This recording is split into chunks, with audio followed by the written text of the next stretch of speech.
सभी आशीर्वाद देते हैं। यहाँ खूब उत्सव बनता है।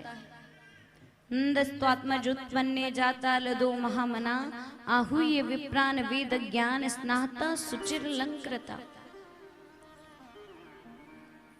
कि सबको सुख प्रदान करने वाले भगवान आए हैं, स्वयं आनंद कंद भगवान आए हैं। अब यहाँ नंद बाबा को याद आई, खूब उत्सव मन रहा है, लोग घर जाना भूल गए। एक एक महीने से उत्सव चल ही रहा है, मतलब कोई अपने घर ही नहीं गया। आप और हम तो क्या उत्सव मनाएंगे, यहाँ तो 4 बजे और घड़ी देखने लग जाए। ये कथा नहीं है, ये रस नहीं है, ये उत्सव नहीं है। वास्तविकता में भगवान की कथा का क्या आनंद हो, भगवान के जन्मोत्सव का क्या आनंद हो कि हम अपनी सुधि भूल जाएं, कि हम भूल जाएं कि हमको भोजन भी करना है, हम भूल जाएं कि हमको घर भी जाना है। इतने खो जाएं, इतने मगन हो जाएं, उस दिन समझना वास्तविकता में आपका मन भगवान में लग गया। पर यहाँ भगवान को भूल जाएंगे पर भोजन नहीं भूलेंगे। रोटी तो 6 बजे चाहिए, मतलब चाहिए। रोटी तो हमके 6 बजे ही होनी। हम कथा में भले ही नहीं जाए पर रोटी पहले खाएं। कथा से उठ जाएंगे पर चाय बराबर 4 बजे पियेंगे। ये उत्सव नहीं महाराज, ये मन नहीं महाराज।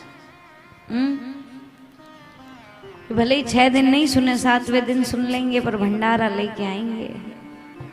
ये उत्सव नहीं महाराज, ये आनंद नहीं महाराज।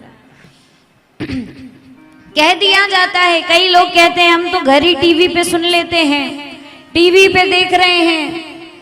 विचार कीजिए, पांडाल में बैठकर कथा सुनने का जो फल है वो घर बैठकर टीवी में सुनने से नहीं मिलता।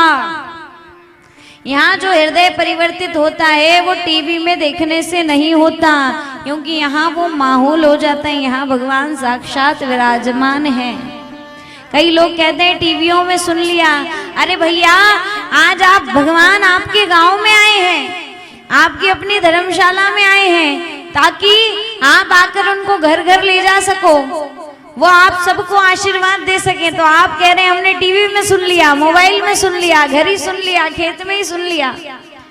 कभी आपकी मुसीबत पड़ी, भगवान कह देंगे टीवी में और मोबाइल में आ जाऊंगा, चिंता मत करें। कैसी रहेगी? खूब जब आप मुसीबत में हुए, आपने भगवान से प्रार्थना की, तो उस समय फिर भगवान भी यही कहेंगे कि जब तुझसे मिलने तेरे गांव में, तेरी धर्मशाला में आया था, तब तो तू मुझे टीवी में और मोबाइल में देख रहा था, तो अब मैं मुसीबत में साक्षात क्यों आऊं, मैं भी टीवी और मोबाइल में ही आऊंगा। कैसी रहेगी फिर? विचार करो, हम भगवान को समय नहीं दे पा रहे, पर हम भगवान से पूरा पूरा समय चाहते हैं, तो ऐसा होगा क्या? नहीं महाराज, बिना मांगे माई दूध नहीं देती, वो भी भगवान है।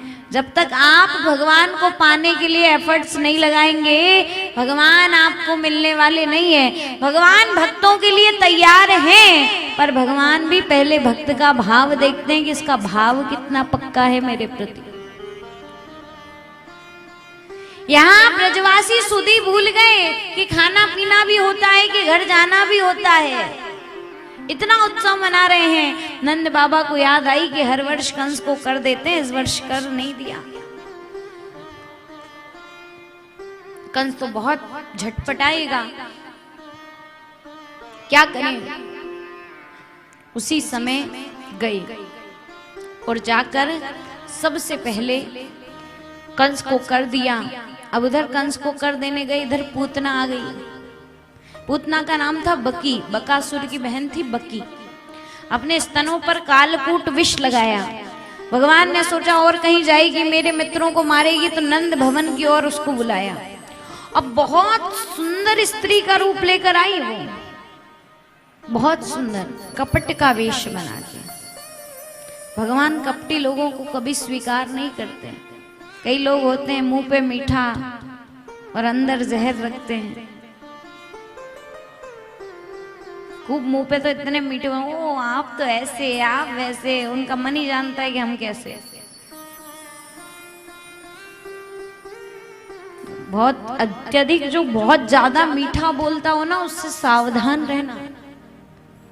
मीठा बोल के आजकल लोग कम तोलते हैं। मीठा बोल के कब छुरी घोंप दे आपको पता नहीं चलेगा, कब तलवारें चलवा दे पता नहीं चलेगा।